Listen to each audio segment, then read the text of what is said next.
శనివారం మనకు విజ్ఞాపన ప్రార్థన ఉంటుంది. అలాగే దేవుని యొక్క మహాకృపను బట్టి ఈ నెల 8వ నెల చివరి దినం మాసాంతరపు స్తుతి కూడిక. 8 నెలలు అప్పుడే గతించిపోయి ఇంకా 4 నెలలే ఉన్నాయి ఈ సంవత్సరాన్ని. చూడండి, చాలా త్వరగా కాలం గతించిపోతూ ఈ 8 నెలల్లో దేవునితో మనం ఎన్ని నెలలు గడిపాం, ఎంతగా ప్రభువును మహిమపరిచాం, ఈ విషయాలు మనల్ని మనం ప్రశ్నించుకొని ఈ 9వ నెలలోకి ప్రభు యొక్క కృపను బట్టి ఆనందంగా ప్రవేశిద్దాం. ఈ రాత్రి దేవుడు మనకిచ్చిన వాక్య భాగం చూడండి. సంఖ్యాకాండం బైబిల్లో ఉన్న వారందరూ చూడండి. సంఖ్యాకాండం 12వ అధ్యాయం 3వ వచనం. మోషే భూమి మీద ఉన్న వారందరిలో మిక్కిలి సాత్వికుడు. అలాగే 7వ వచనం, అతడు నా ఇల్లంతటిలో నమ్మకమైన వాడు. ఇంకా తిరగేస్తారు బైబిల్ అందరూ చూడండి. సంఖ్యాకాండం 12వ అధ్యాయం 3వ వచనం చదువుకున్నాం, 7వ వచనం చదువుకుంటున్నాం. నా ఇల్లంతటిలో నమ్మకమైన వాడు. అలాగే సంఖ్యాకాండం 12వ అధ్యాయము 8వ వచనం, నేను గూఢభావముతో కాదు దర్శనమిచ్చి ముఖాముఖిగా అతనితో ద్వితీయోపదేశకాండం చివరి అధ్యాయంలో ఉంది చూడండి. 33వ అధ్యాయం 10వ వచనం నుండి, వారు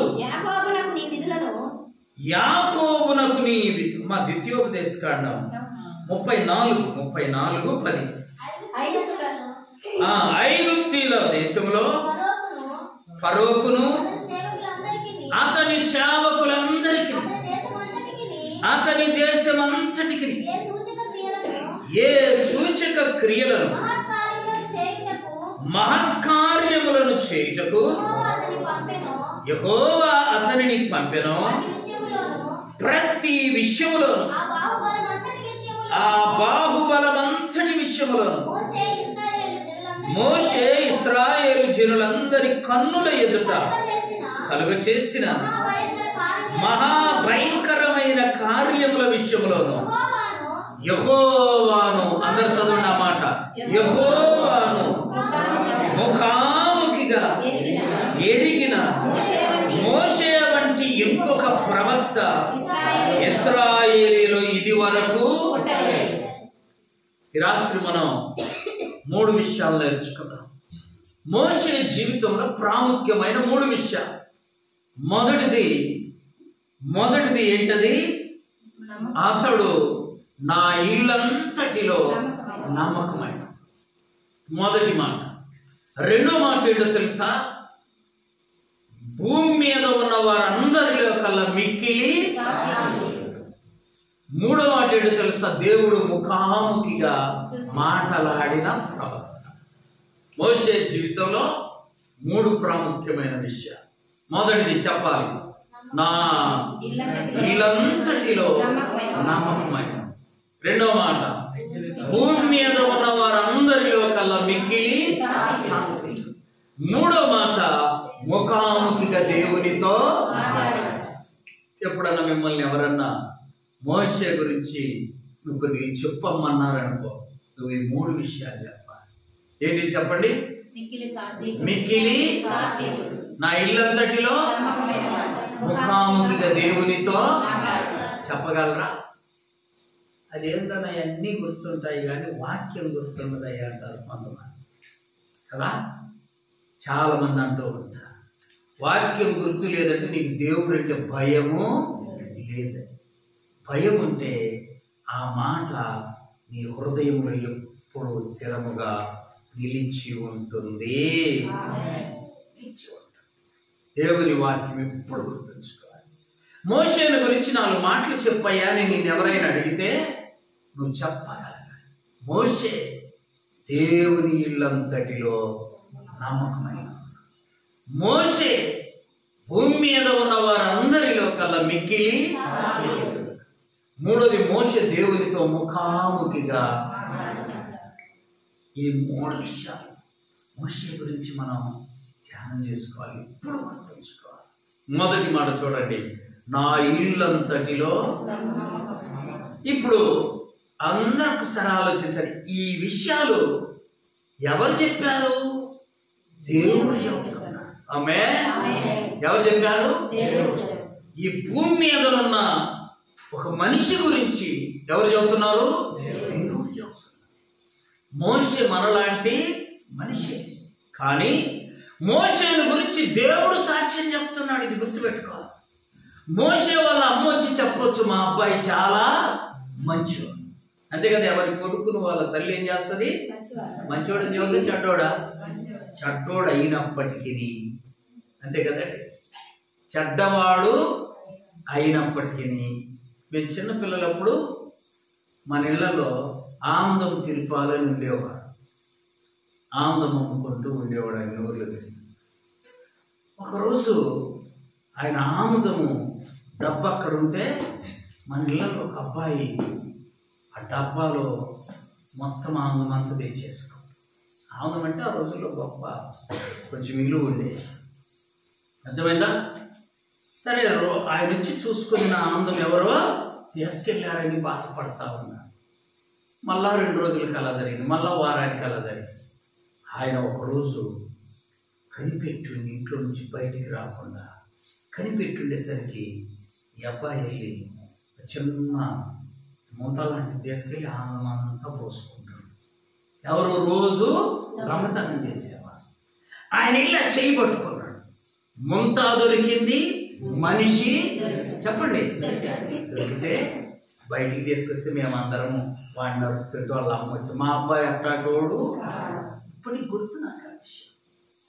ముంత దొరికింది, ఆముదం దొరికింది, అమ్మా అబ్బాయి పట్టుకున్నాడు. ఆయన అందరము అరుస్తున్నమాట. వాళ్ళ అమ్మ వచ్చి అంటుంది, మా అబ్బాయి అలాంటి వాడు అంటే కొడుకు చెప్పండి, అంతా తప్పు చేసిన మా అబ్బాయి అలాంటి వాడు. మోషేను గురించి మోషే తల్లి వచ్చి, నా కొడుకు దేవుని ఇల్లంతటిలో నమ్మకమైనోడని చెప్పడం సహజం. అలా చెప్పట్లే. ఇక్కడ ఎవరు చెబుతున్నారు? దేవుడు చెబుతున్నారు. చప్పటి కొడి ప్రభువును మహిమ. అమ్మా, మోషే గురించి మోషే వాళ్ళ అమ్మ, వాళ్ళ నాన్న, వాళ్ళ బంధువులు ఎవరు చెబుతున్నారు? ఇప్పుడు గుర్తుపెట్టుకోవాలా, నిన్ను నన్ను గురించి మనుషులు ఎన్ని చెప్పుకున్నా అనండి, దేవుడు చెప్పగలగాలి. ఆమేన్. నిన్ను నన్ను గురించి దేవుడు ఒక మాట సాక్ష్యం చెబితే అది నిజమైంది, కానీ మనుషులు చెప్పే సాక్ష్యం నిజమైంది. చాలా మందికి తెలియక అలా వాళ్ళు ఎట్లా అన్నారు, వీళ్ళు ఎట్లా అన్నారు. ఎట్లంటే నీకెందుకు, నీకు చిల్లి పడిందా? ఒక ఆమంటే ప్రార్థనకు వస్తుంటే, ఓ ఎంత దేవత అయిందయ్యా, తెల్ల చీర పెట్టి దేవతలా వస్తుంది అన్నదయ్యా, నన్నని ఏడుస్తుంది. ఏమన్నది చెప్పాలా? మంచిదా కాదా చెప్పడమ్మా. తెల్లగా ఉన్నామన్నది, తెల్ల చీర కట్టు, మంచిదా కాదా? ఆ మాట అనగా నువ్వేం చేయాలో తెలుసా? ఆమేన్. ఏమనాలి? ఆమేన్ అంటే అర్థమైంది. అలాగు జరుగును. ఇక్కడ దేవుడు మోషేను గురించి సాక్ష్యం చెబుతున్నాడమ్మా, గుర్తుపెట్టుకోవాలి. ఏమని చెప్పాడు? మొదటగా మోషే నా ఇల్లంతటిలో. ఒక్కసారి కళ్ళు మూసుకొని మన గురించి దేవుడు ఏమని చెప్తాడు? మన గురించి దేవుడు ఏం సాక్ష్యం చెప్తాడు? అయ్యా, ప్రార్థన అనగానే ఈరోజు కొంతమంది ఉందా లేదా ప్రార్థన ఉండే ఎక్కడికి పోతే నేను ఆలస్యం కావచ్చు, ఒకవేళ నేను లేకపోవచ్చు. ప్రార్థన అనేది ఇక్కడ ఏమవ్వాలి? కూర్చోండి, ప్రార్థన చేసుకోండి, పాటలు పాడండి, ప్రభువే మహిమ పరచబడతాడు. ఆమేన్. ఇందులో ఎలాంటి అనుమానము? మోషే గురించి దేవుడు సాక్ష్యం. అమ్మా, ఈ భూమి మీద మనం దేవుని దగ్గర ఏం సంపాదించుకోవాలి? సాక్ష్యము సంపాదించుకోవాలి. ఏం సంపాదించుకోవాలి? దేవుడు ఎంత ఆనందంగా చెప్పాడు మోషే గురించి. నా ఇల్లంతటిలో మోషే ఎవరంటమ్మా? దేవుని ఇల్లంతటిలో. దేవుని ఇల్లును మోషేకు అప్పగిస్తే మోషే ఏం చేశాడంట? నమ్మకంగా పనిచేశాడు. అర్థమైందా? దేవుని ఇల్లంతటిలో నమ్మకంగా బ్రతికాడు మోషే. అలాంటి వాడని వాళ్ళ బంధువులు చెప్పాలా, వాళ్ళ తల్లిదండ్రులు చెప్పాలి. ఎవరు చెప్పారు? ఇప్పుడు గుర్తుపెట్టుకోండి, దేవుడు నీ గురించి ఒక మాట చెప్తే బాధపడు, కానీ మనుషులు చెప్పేది బాధ చెప్పాలి. బాధ మనుషులు వందంట. మనుషులు అదే నోటితో నిన్ను మెచ్చుకుంటారు, అదే నోటితో నిన్ను దూషిస్తారని బైబిల్లో. ఒకే నోటితో దూషిస్తారు, అదే నోటితో దీవిస్తారు, మెచ్చుకుంటారని బైబిల్లో. ఆ మాటని పౌలు గారు ఏమన్నాడో తెలుసా? ఒక బావిలో నుండి చేదు నీళ్లు మంచి నీళ్లు వస్తాయా? చెప్పండి. ఒకే మనిషి నోట మెచ్చుకుంటున్నారు, అదే నోటితో ఏం చేస్తున్నారు? వీళ్ళకి మనం లెక్కలో వేసుకోకూడదు. వీళ్ళిచ్చే సర్టిఫికెట్లు మనకు చల్లనే. చెప్పండి, ఎవరి వాళ్ళ సర్టిఫికెట్? మోషేకు ఒక సర్టిఫికెట్ ఇస్తుంది దేవుడు. ఏమని తెలుసా? నా ఇల్లంతటిలో. ఎంత మంచి మాట. సంఖ్యాకాండం 12వ అధ్యాయం అందరూ గుర్తుపెట్టుకోవాలి. 3వ వచనంలో ఆ మాట ఉంది. ఏమని? మోషే నా ఇల్లంతటిలో. ఎంత గొప్ప మాట, ఎంత గొప్ప మాట. దేవుని యొక్క పరిశుద్ధ గ్రంథంలో కొద్ది మంది ఉన్నారు దేవుడు సాక్ష్యం చెప్పిన వాళ్ళు. ఎంతమంది ఉన్నారు? మనకు పద్యం ఉంది, చిన్నప్పుడు నేర్చుకున్నాం. ఏంటది? గంగిగోగు పాలు గరిటడైనను చాలు, కడవడైననేమి కర్మ పాలు అట. కొంచెం కొద్ది సాక్ష్యం మోషే గురించి దేవుడు అంటున్నాడు. మోషే నా ఇల్లంతటిలో నమ్మకమైన. అమ్మా, దేవుని ఇల్లేది ఇంతకీ? ఇంట్లో నమ్మకమైన వాడు అంటున్నాం కదా, అసలు దేవుని ఇల్లేది?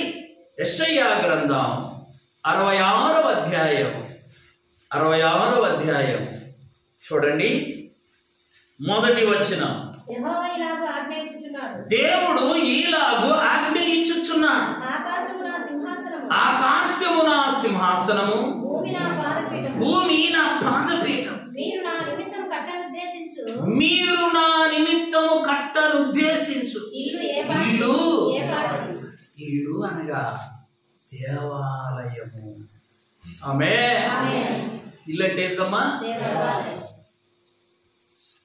ఈ దేవాలయము పని మోషేకి అప్పగిస్తే ఇల్లంతటిలో ఎలా ఉన్నాడంట? ఇంకొక మాట చూద్దాం. కొరింథీయులకు రాసిన మొదటి పత్రిక 3వ అధ్యాయం 16-17 వచ్చిన. మీరు దేవుని ఆలయమై ఉన్నారనియు దేవుని ఆత్మ మీలో నివసించుచున్నాడనియు మీరు ఎరుగరా? ఎవడైనా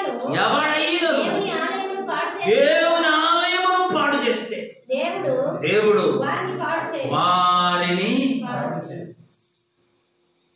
ఆలయము దేవుని.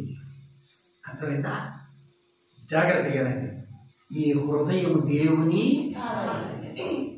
ఆలయముగా ఉన్న హృదయాలని దేవుని ఇల్లు. నీ హృదయం ఏంటమ్మా? దేవుని ఆలయం అంటే దేవుని ఇల్లు.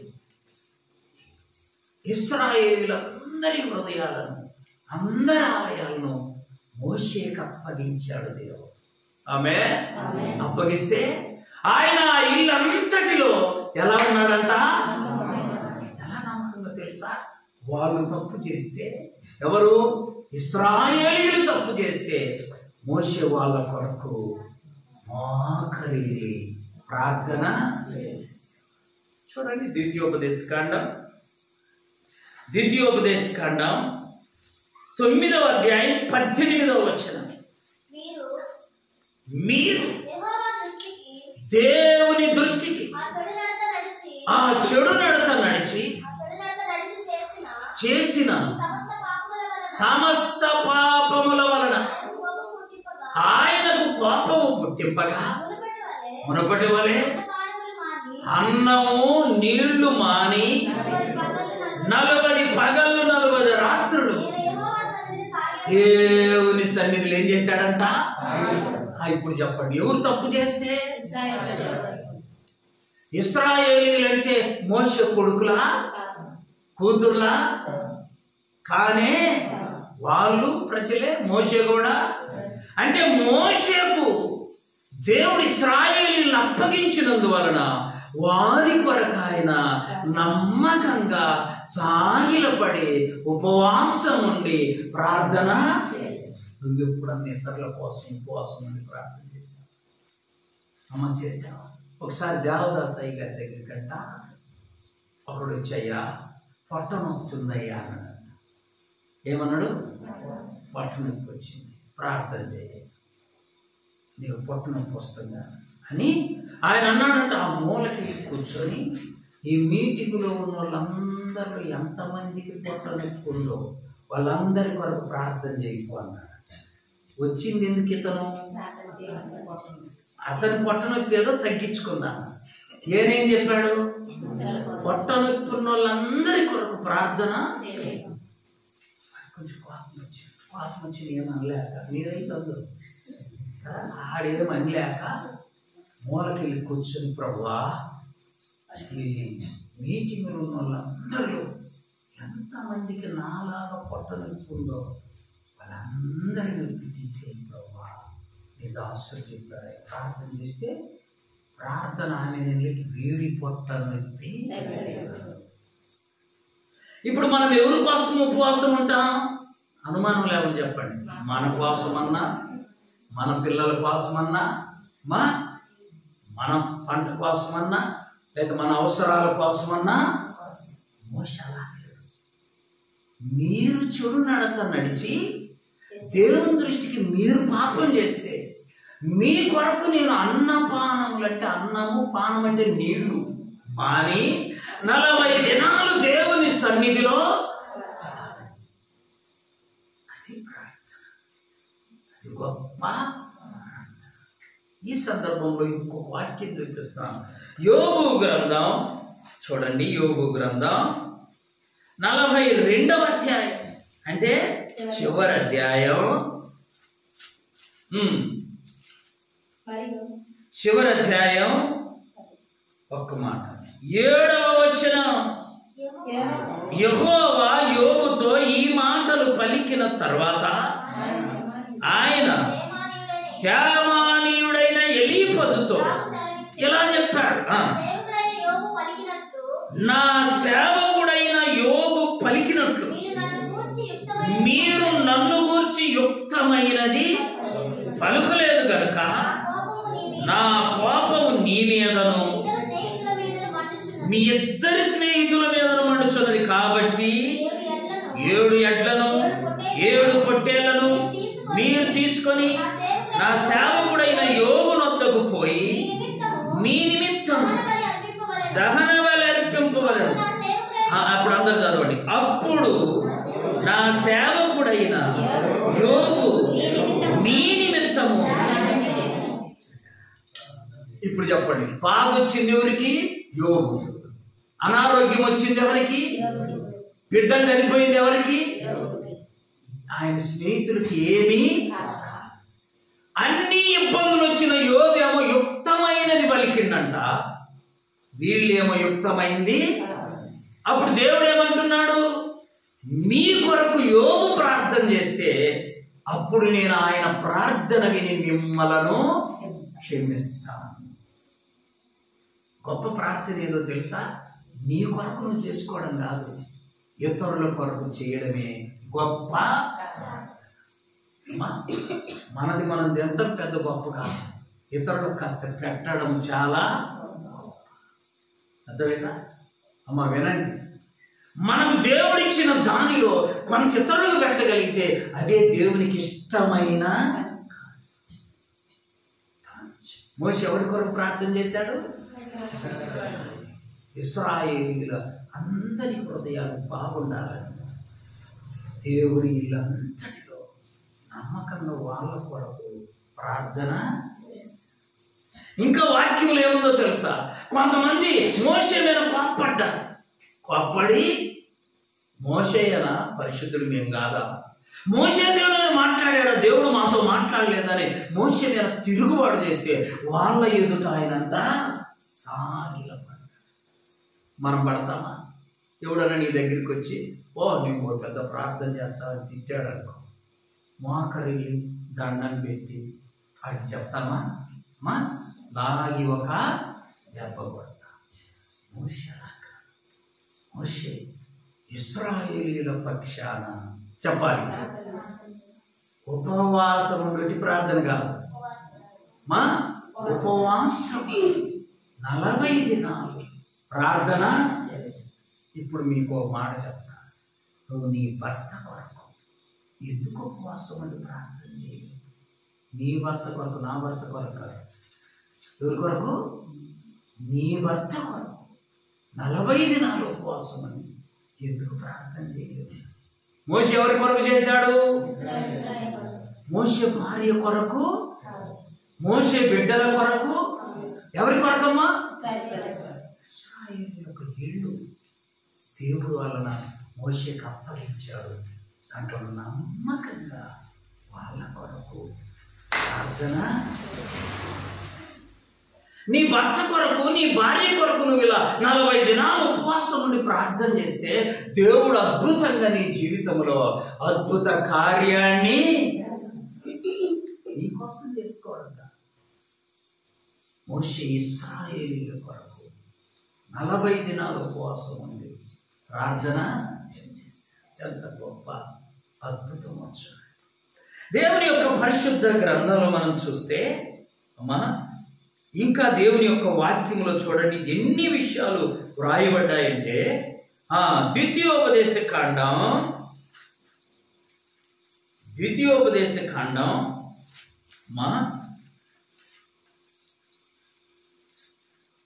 32వ అధ్యాయం 48 నుండి 52వ వచనం వరకు. ఆ దినమున యెహోవా మోషేతో ఇట్లనెను, ఎరికో ఎదుటనున్న మోయాబు దేశమందలి అబారిములను పర్వతమును అనగా నెబో కొండ ఎక్కి నేను ఇశ్రాయేలీయులకు స్వాస్థ్యముగా ఇచ్చుచున్నా కానాను దేశమును చూసి నీ సహోదరుడైన అహరోను పోరు కొండ మీద మృతి పొంది తన పితరుల యొద్దకు చేర్చబడినట్లుగా నువ్వు కూడా కొండ మీద ఏమవ్వాలి? చనిపోవాలని చెప్పారు. మోషే నోరెత్తలేదమ్మా. ఎంత నమ్మకమైన ఇశ్రాయేలీయుల కొరకు చెప్పాలి. 40 దినాలు ఉపవాసం ఉండి ప్రార్థన చేసినాడు.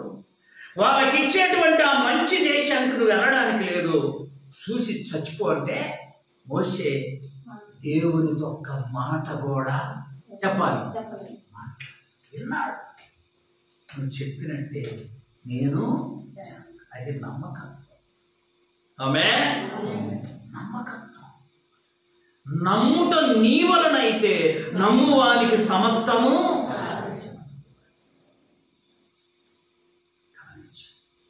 ఎంత నమ్మకం అంటే ప్రభు అలాగే చనిపోతానని మోషే దేవుడు చెప్పినట్లే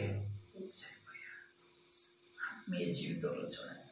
దేవుని యొక్క పరిశుద్ధ గ్రంథంలో మనం చూస్తే 34వ అధ్యాయం 5వ వచనం, ద్వితీయోపదేశకాండం. యెహోవా సేవకుడైన మోషే, దేవుని సేవకుడైన మోషే యెహోవా మాట చొప్పున, దేవుని మాట చొప్పున మోయాబు దేశంలో మృతి మోయాబు దేశంలో నొందాడు. ఎవరి మాట చొప్పున? యెహోవా మాట. దేవుని. అయ్యా, నేను ఇంత కష్టపడి ఏళ్ళ కొరకు ఉపవాసం ఉండి, ఏళ్ళ కొరకు ప్రార్థన చేసి, ఏళ్ళ కొరకు అన్నాలు మానుకొని నేను ఇంత చేస్తే నన్ను రానీకుండడం న్యాయమా అని అనాలా? చూసారు, అది నమ్మకత్వం. అదేంటిది? చెప్పింది నోరు మూసుకొని విన్నాడు, అనుసరించాడు. మోషే జీవితంలో నమ్మకత్వం చాలా గొప్పది. అందుకని బైబిల్లో ఉంది, నమ్మకమైన వానికి దీవెనలు మెండు. ఎన్నంటమ్మా? మెండుగా వస్తాయి. నువ్వు నమ్ముచున్నావా? దేవుణ్ణి నమ్ముచున్నావా? చూడండి, ఈరోజు నేను ప్రార్థనకు వస్తాననుకున్నా. 1:30 హైకోర్టులో ఉన్నాను, అమరావతి. ఈరోజు నన్ను అడ్వకేట్గా లాయర్ ప్రమాణ స్వీకారం చేసుకొని, ఎట్లా ప్రభువా ఎలాగైనా ప్రార్థనకి వెళ్ళాలని తహతలాడుతూ ఉంది నా ప్రాణం. కారులో వస్తా ఉంది, ఎంత లోతు నీరు ఎక్కడ పెట్టినా. అదేందో నేను చెప్పనా, డ్రైవర్ ధైర్యంతో రానిచ్చాడు. ఎక్కడ ఆగిపోలే, కారు వచ్చింది. గుంటూరు వచ్చాక 5:30, 4:30 తిరుపతి బడికి వస్తే అనుకున్నాను. అది వెళ్ళిపోయింది. ఎట్లా ప్రభు అనుకుంటుంటే తిరుపతి బడి కదలబోతుంది అని మళ్ళా అనౌన్స్మెంట్ వచ్చి టిక్కెట్ కూడా తీసుకోకుండా ఎక్కాను. రిజర్వేషన్లు కూర్చొని బయలు చదువుకుంటా 7:15 వచ్చింది. ఆ బ్యాగ్ ఆడపడేసి మళ్ళా బయలు తీసుకొని ఇలా వచ్చేసాను. ఆశ నీకుంటే చెప్పండి, ఏముండాలి మనకి? ఆశ ఉంటే దేవుడు అద్భుతంగా ప్రభు సన్నిధిలో గడపగలిగాం. అమ్మా, అందరికీ దేవుడు ఇదే నమ్మకమైన విశ్వాసమును అనుగ్రహించునుగాక. ఆశ ఉండాలి. దేవుడు ఎంత కార్యమైన చేస్తాడు, ఎంత కార్యమైన అద్భుతంగా దేవుడు మన జీవితాల్లో కార్యాలు చేయడం ఆయనకి ఇష్టం. నమ్మకంగా నువ్వు వెంబడించగలిగితే మన జీవితంలో అద్భుత కార్యాలు చేయడం ఆయనకి ఎంతో ఇష్టం. చూడండి, మొదటి మాటలోనే ఇంకొక వాక్యాన్ని మనం చూద్దాం. మత్తయి సువార్త 25వ అధ్యాయం 14 నుండి 30వ వచనం వరకు. కొంచెం పరలోక రాజ్యం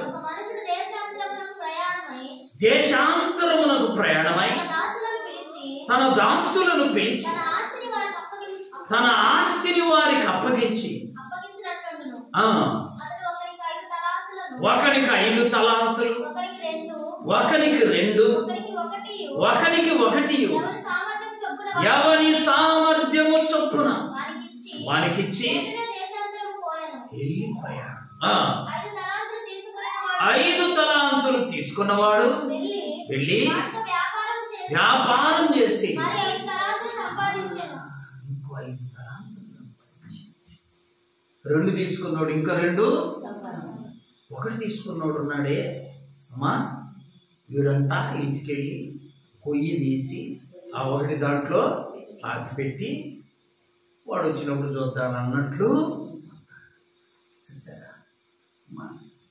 1 ఎక్కువ 5 ఎక్కువ. అందుకని సామెత ఏముందంటే, ఏమీ లేని ఇస్తారా చెప్పాలి. ఊరకు లేస్తుంటుంది. గ్లాస్ పెట్టినా ఆగదు, నీళ్ళు పెట్టినా ఆగదు, పద్దాకలేస్తాడు.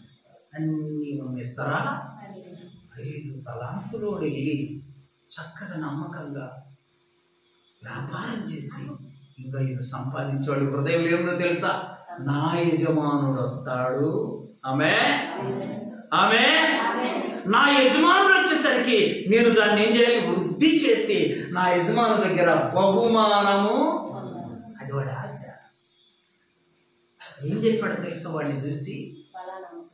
ఫలా నమ్మకమైన మంచి దాసుడా, ఈ కొంచెములో ఏమున్నావు? ఎలా ఉన్నాడంట? కొంచెం నమ్మకంగా ఉండేటట్టు నీకు ఈ 5 కూడా ఇచ్చేస్తాను.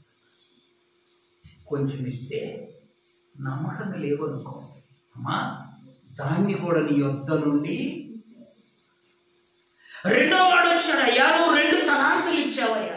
ఇదిగో నేను వ్యాపారం చేసి 4 తలాంతులు చేశాను, తీసుకోమనగానే అతనికి కూడా ఒక మాట చెప్పాడు ప్రభు, అలా నమ్మకమైన మంచి దాసుడా, ఈ కొంచెంలో నమ్మకంగా ఉన్నావు, ఇంకా కొంచెం తీసుకోమన్నా. ఎలా ఉన్నారు వీళ్ళిద్దరు చెప్పాలి? 2 వాడికి 5 ఇచ్చావని అనుకున్నాడా? అమ్మ వినండి, ఆది సామర్థ్యము చొప్పున యజమానుడు వారికి ఏమిచ్చాడు? 5. వీరి సామర్థ్యము చొప్పున వీడికి 2 తలాంతులు ఇస్తే 1 తీసుకున్నాడు. వస్తూ ఒక మాట చెబుతున్నాడు, ఏమని చదవాలి? నువ్వు ఇత్తనాలు ఎత్తకుండానే ఏం చేయాలంటాడంట? ఎవడన్నా అనుకుంటారు, అసలు ఇత్తినే రావట్లేదు ఇప్పుడు కదమ్మా. నేను ఎవరు చెబుతారు, ఎవరు పొగాకేసారట 15,000 పెట్టి, ఒక్కటి కూడా లేదట. అయ్యే రాకపోతుంటే వీడు అంటున్నాడు ఆయన యజమానుని, అయ్యా నువ్వు విత్తనాలు ఎత్తకుండానే కొయ్యాలంట. చెప్పమ్మా, విత్తనాలు చల్లకుండానే పంట కావాలంట. కఠినుడి నువ్వు అని ఎప్పుడు ఎరుగుతావు? నీకు ఇచ్చింది ఎప్పుడు? 1 తలాంతు ఇచ్చింది ఎప్పుడు? ఈ మధ్య కదా, ఊరికి వెళుతూ దేశాంతరం పోతూ ఇచ్చాడు. ఆయన మీద వీడు ఏమంటున్నాడు? నెపములు. అక్కడ దొనకొండలో వినండి, అయ్యా నువ్వు వచ్చినప్పుడు నేను వచ్చిన దొనకొండకు వచ్చేపాటి నుంచి వాడు ఆలోచించాను, నా ఇంటిని కుర్చీలు లేవే అంటాడు. అయితే నేనేం చేయాలి అమ్మా? నేనేం చేయాలి చెప్పు? నువ్వు వచ్చినప్పుడు నేను వచ్చిన.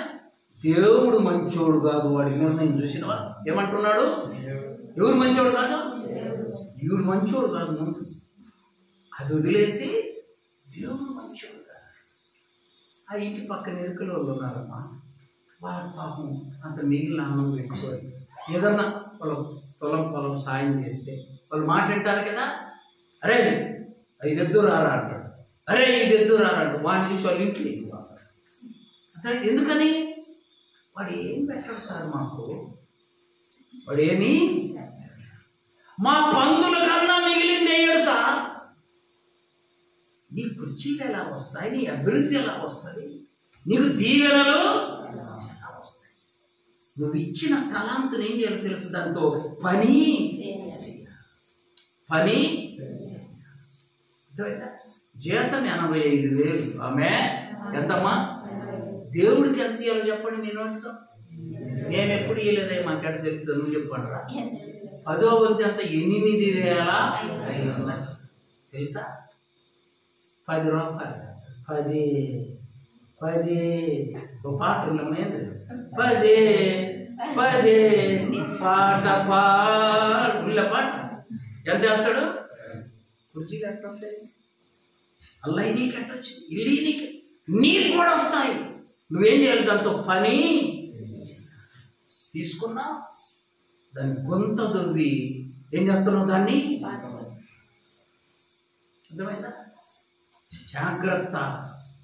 దేవుని దగ్గర మన లెక్క సరిగా లేకపోతే ఆయన మనకిచ్చే దాంట్లో కూడా లెక్క సరిగా ఉండదు.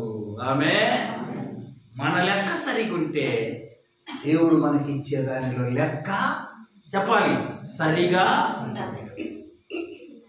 వీళ్ళు వచ్చి యజమాని మీద నెపం మోపుతున్నారు. ఇంకొక వ్యక్తి ఏమంటున్నాడు తెలుసా? దేవుడు అసలు ఎందుకయ్యా వాడికి ఎట్లా చేశాడు, వీడికి ఎట్లా చేశాడు?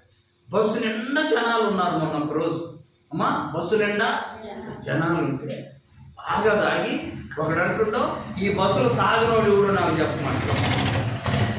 ఈ బస్సులో తాగినోడు ఎవడో నాకు చెప్పు, చూపి. నాకు కోపం వస్తుంది, కానీ ఏం చేద్దాం? ఏం చేయడానికి? అది వాడు రూల్. అమ్మా తాగనోడు ఎవడో చూపి అయ్యా, అందరూ తాగే. దేవుడు తాగుడు తయారు చేసుడు ఎట్ట బతకాలి మేము దాకపోతే సీసా తయారు చేసేవాడు ఎట్ట బతకాలి, మూత పెట్టేవాడు ఎట్ట బతకాలి, కొట్టు పెట్టినవాడు ఎట్ట బతకాలి. మేమందరం ఉండబట్టే అందుకని అందరం తాగాలి. దేవుడి మీద నెప్పాలి. జాగ్రత్త. నమ్మకంగా ఉండకుండా ఎవరి మీద నెప్పము? యజమాని మీద. యజమానుడు ఏమన్నాడు చదువు అక్కడ. ఎవరీడు? అసలు పని చేసేవాడు కాదండి. పని చేసుకుంటే వినాలి. ఇంకొకరిని గురించి మాట్లాడటానికి టైము ఉంటుందమ్మా. మా ఇళ్ళ దగ్గర ఒకడు 60 ఏళ్ళు ఎంతో వచ్చినాయి. నో మ్యారేజ్ అంటే పెళ్ళి, నో క్యారేజ్. అమ్మా పిల్లలు, పెళ్ళి. ఉదయము 8ంటికి రెడీ అయ్యి ఆఫీసుకు పోయినట్టు పోయి టిఫన్ చేసి బస్ స్టాండ్లో కూర్చొని 12 దాకా ఎవరెవరు వచ్చారు, ఎవరెవరు వెళ్ళిపోయారు, ఇది వాడి లెక్క. తర్వాత అటునుంచి వచ్చి 2 ఆటోలో సాంబార్ తెచ్చుకొని వండుకొని తింటే మళ్ళీ పడుకొని 4ంటికి లేచి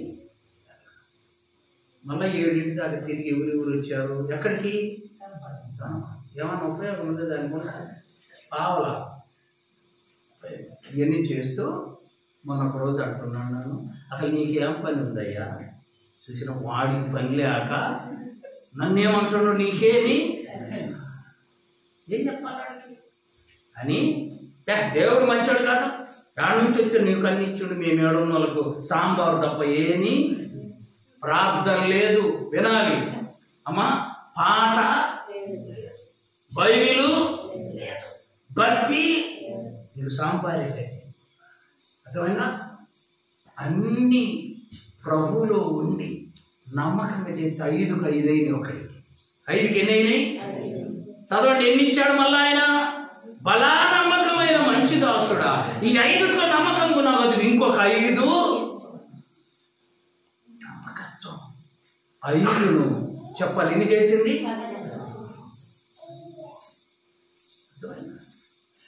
నీకు నమ్మకమే లేకపోయా. ప్రార్థనకి ఎప్పుడు వెళ్తావు అని ఒకడు అడుగుతాడు. అంటుండో క్రిస్టమస్ రోజు వెళ్తాయి, క్రిస్టమస్ రోజు వెళ్తాయి. అది క్రిస్టమస్ రోజు వెళ్తే ఎస్ బ్రో నీకు వెళ్ళి చూడాలా అమ్మా. ప్రార్థనకి ఎప్పుడు వెళ్తావంటే ఏం చెప్పాలి? ప్రతి ఆదివారం మందిరంలో ఉంటారని ఆన్సర్ రావాలి. అది లేదు. ఎప్పుడు వెళ్తాడంట? క్రిస్టమస్. ఆలోచించాలి. నమ్మకంగా ఉండండి ప్రభు దగ్గర. దీవెనలు చెప్పాలి. దీవెనలు నమ్మకంగా ఉండాలి. అడుగేస్తే దేవుడు ఒక మాట చెప్పాడు. ఏం తెలుసా? మోషేతో, మోషే నువ్వు అడుగు పెట్టు ప్రతి స్థలం నేను నీకు ఇస్తాను. ఆమేన్. అడుగు పెట్టు ప్రతి స్థలం నేను నీకు ప్రభు బిడ్డలు నమ్మకంగా ఉందా. మనకిచ్చిన కొంచెములైనా ఎలా ఉన్నా 5ను దేవుడు ఏం చేస్తాడు? ఇదే లెక్క చెప్పాలి. 5ని ఏం చేస్తాడు? 2ని ఏం చేశాడు? 1 ఏం చేశాడు? ఆ 1 కూడా ఇవ్వరా అని తీసుకొని 5 ఉన్నోడికి ఇచ్చిండంట.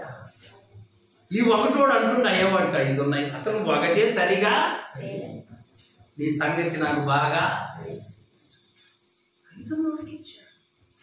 నమ్మకం లేకపోతే నీకున్న దాన్ని కూడా నువ్వేమవుతావు? కోల్పోతావు. అమ్మా ఏమవుతావు? ఇప్పుడు కూడా అపనమ్మకం అనుకో. ప్రభు మీద నమ్మకం వేసి నమ్మకం వచ్చి నీ కార్యాన్ని నువ్వు మోషే అంటున్నాడు, అయ్యా మీరు పాపం చేస్తే, మీరు తప్పు చేస్తే మీ కొరకు నేను 40 దినాలు అన్నపానములు మాని దేవుని సన్నిధిలో సాగిలా. ఎంతమంది సాగిలు పడుతున్నాడా? ఇప్పుడు ఇందిరా గాంధీ చెప్పినట్టు నేను కూడా అడగాల, మీ మోకాళ్ళ దాకా కరెంటు పైకి వెళ్తున్నా. అప్పుడు సాగిలు పట్టు వాళ్ళ సంగతి ఏందో చెప్పండి. బయట గుర్తుందా? ఇందిరాగాంధీ ప్రధానమంత్రిగా ఉన్నప్పుడు అంట ఢిల్లీలో ఉన్న పాస్టర్లందరూ రండి బహుమానం ఇస్తానని కబురు చేసి ఇక అందరు బయలుదేరారు. ఎవరు? గేదెలు కాసేవాడు, మేకలు కాల్చుడు అందరూ అట్లా వస్తారు పాస్టర్లు అనగానే అదేంటో చిన్న పోస్ట్ అని పనికి మన ఉద్యోగం అని అమ్మా ఎవడు కనుక్కోడని వస్తే అమంతన్నని లైన్లో అందరు నిలబడ్డారు. ప్రధానమంత్రి కదా బహుమానం ఇస్తుంది. నిలబడగానే ఆమె ఏం చెప్పింది తెలుసా? మీ ప్యాంట్లన్నీ మోకాళ్ళ దాకా పైకి ఇదే కోరికరా బాబు అని పిచ్చి కోరిక అన్నట్టుగా అందరు ఎత్తితే అందరి మోకాలు చూసి మోకాలు కాయలు ఉన్నోళ్ళని ఉండమన్నది, మిగిలిన వాళ్ళేమో అమ్మని చెప్తే గట్ అవుట్ బయటికి. అమ్మా ఇప్పుడు మీరు సాగిలు పడ్డోళ్ళు తేలాలంటే ఏం చూడాలా? మా ఇంటికి ఏం చూడాలి? మోకాళ్ళే సాక్ష్యం, మోకాళ్ళే. మోషే జీవితంలో సాగిల పడడం తప్ప రెండో ప్రార్థన ఎదుగనే. నీ బిడ్డలను దగ్గర పెట్టుకో, ప్రభు సన్నిధిలో సాగిల పడు. నీ భర్త కొరకు ఉపవాసం ఉండమ్మా, మంచి సూత్రమే. ఉపవాసం ఉండమ్మా, దేవుడు అద్భుతం నీ జీవితంలో జరిగిస్తాడు. నీ ఇతరుల కొరకు ప్రార్థన చేయడమే దేవునికి విలువైన ప్రార్థన. నీ కొరకు ఎలా చేసుకుంటాం, మన కొరకు ఎలా చేసుకుంటాం, ఇతరుల కొరకు చేస్తే నువ్వు దేవుని దృష్టిలో నమ్మకమైన విశ్వాసివి అవుతావు. నమ్మకమైన విశ్వాసి గుర్తుపెట్టుకో. మోషే దేవుని ఇల్లంతటిలో చెప్పాలి ఏమై ఉన్నాడు? ఎంత నమ్మకం. నా యజమానుడు వస్తే ఈయన పనికి తగిన ప్రతిఫలము ఇస్తాడు. నా యజమానుడు వస్తే నేను పడిన కష్టానికి తగిన ప్రతిఫలము. నమ్మకత్వం నీకుందా? నమ్మకత్వం నీకుందా? నమ్మకంగా నీ ఉన్నావా? ఓ నీ 5 తలాంతులను దేవుడు ఎన్ని చేస్తాడు? 10 తలాంతులుగా చేస్తాడు. 10 తలాంతులు చేస్తాడు. నీ 2 తలాంతులను 4 చేస్తాడు. మూడోవాడికి ఇంకొక మాట చెప్పాడు, సోమరివైన చెడ్డదాసురా, నేను విత్తని చోట కోయివాడను, చల్లని చోట పంట కూర్చుకుని వాడనని నువ్వు ఎరుగుదవా? అట్లయితే నీవు నా సొమ్ము సావుకారుల యొద్ద ఉంచవలసి ఉన్నది. నేను వచ్చి వడ్డీతో తీసుకున్నాను కదా అని చివరిన చదువుమ్మా. తీసి ఇచ్చి ఇవ్వబడును, కలుగును. లేని వాని యొద్ద నుండి వానికి కలిగినది తీసుకున్నా. మరియు మొదట ఏం చెప్పాడు ఆ దాసుని గురించి? సోమరి. ఇప్పుడు ఏమంటుండు? పనికి మాలినోడు. అంటే ఇంగ్లీష్లో సులభంగా ఉంది, యూజ్లెస్ ఫెలో.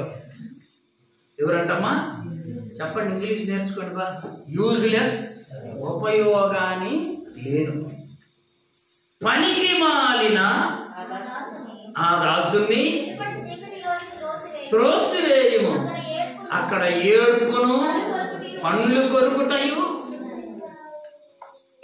ఉన్నప్పుడు మా వేణ బండి కొనుక్కొని కొత్త బండి డ్రైవర్ షాప్ కాడికి పోయి బండి ఆడబెట్టి తాళం కూడా దానికే వచ్చి సులభంగా తీసుకుపోవడానికి పోయి మందు కొనుక్కొని తాగి ఆడి పడిపోయాడు. ఈ 2 గమనించినాడు. బండి వేసుకొని గుంటూరు ఇక రోజు వచ్చి భార్య మీద కూడా వాడు కూడా ఈడు కూడా చూసారా ఏడుపును. చూడండి అక్కడ ఏముందో, వీడు పట్టుకెళ్ళిపోయారు. చాలా మంది ఈనాడు లోపల ఉండకుండా ఎక్కడికి వెళ్ళిపోతారు? వెలుపలికి వెళ్ళిన వాళ్ళ కొరకు నువ్వు ప్రయాసపడి ప్రార్థన చేయాలి. మనందరం కూడా ప్రార్థన చేయాలి.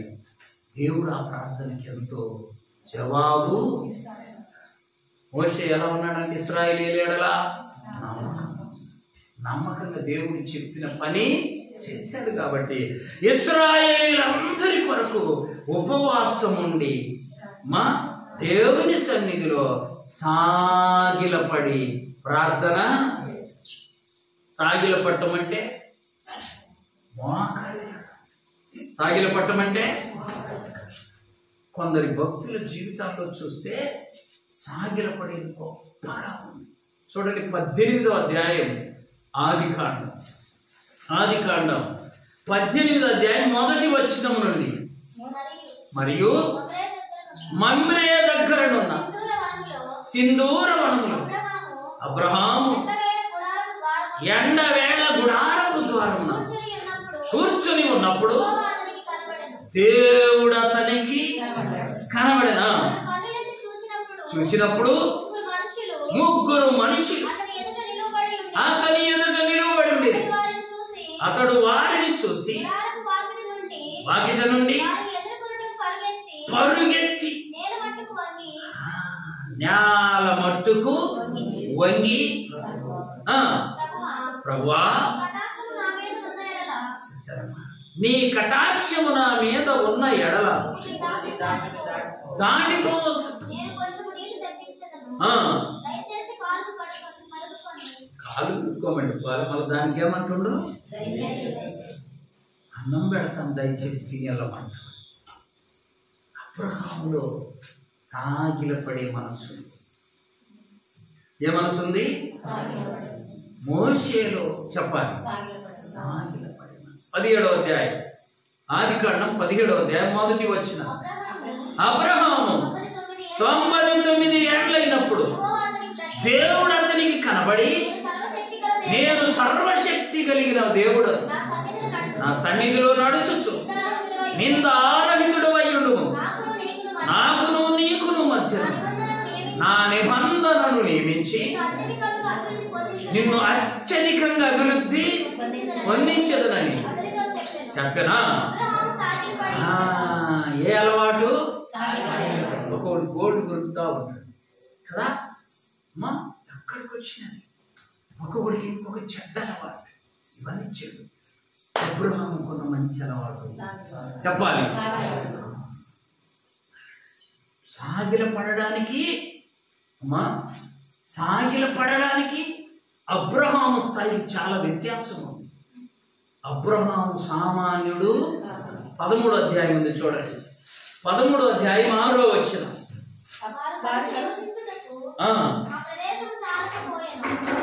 ఆ ప్రదేశము చాలకపోయినా, ఎందుకనగా ఎవరు ఆస్తి? అబ్రహాము లోతు ఆస్తి. కలిసి నివసించలేనంత. అలాంటి తోడు ప్రార్థన అనగానే ఏం చేస్తుండు? మరి మనం వినాలి. మనం అమ్మా కాస్తుంటే పనికి పోవు కదండి. అందుకని మొన్న ఒక ఆయన అంటుండు, మనోళ్ళు డబ్బులున్నా కనుక్కోవచ్చు అంట. మనోళ్ళని చెప్పాలి, డబ్బులు అదేం సార్, డబ్బులున్నా మనోళ్ళు అర్థమైపోతాం, లేకపోయినా అర్థమవుతాం. ఎందుకని? మా డబ్బులుంటే పనికి రానే, డబ్బులు లేకపోతే ఇస్తే వస్తానంటాడంట. డబ్బులుంటే అసలు ఇచ్చినా కొన్ని రాను పొమ్మని. అబ్రహాం అలా కాదండి. ఆస్తి ఎంత ఆస్తి అయినా ఏ అలవాటు ఉంది చెప్పాలి. నిన్ను నన్ను జాగ్రత్తగానండి మాట. నిన్ను నన్ను దేవుడు ఎంత ఆశీర్వదించిన సాగిల పడేది మాననే మానకూడదు. ఆమె సాగిల పడేది మాననే. సాగిల పడడం మన జీవితంలో ఒక భాగమయ్యుండునుగాక. ఏమై ఉండాలి? ప్రార్థన అనగానే ఏం చేయాలి? మనం అందరము మోషేని గురించి దేవుడు అంటాడు, అయ్యా మోషే నా ఇల్లంతటిలో చెప్పాలి నీ గురించి నా గురించి ఒక మాట చెప్పగలగాలి దేవుడు. ఎక్కడ ప్రార్థన ఉన్నా, ఎప్పుడు ప్రార్థన అన్నా ఆయన ముందొచ్చి కూర్చుంటుంది, అతడు ముందొచ్చి కూర్చుంటాడు, ఆ కుటుంబం ముందుంటుంది. ఈ సాక్ష్యం దేవుని ద్వారా సంపాదించుకుందాం. అట్టి కృప పరిశుద్ధాత్మదేవుడు వాక్యం విన్న మనందరికీ అనుగ్రహించునుగాక. మోకరించండి, ప్రార్థన చేసుకుందాం.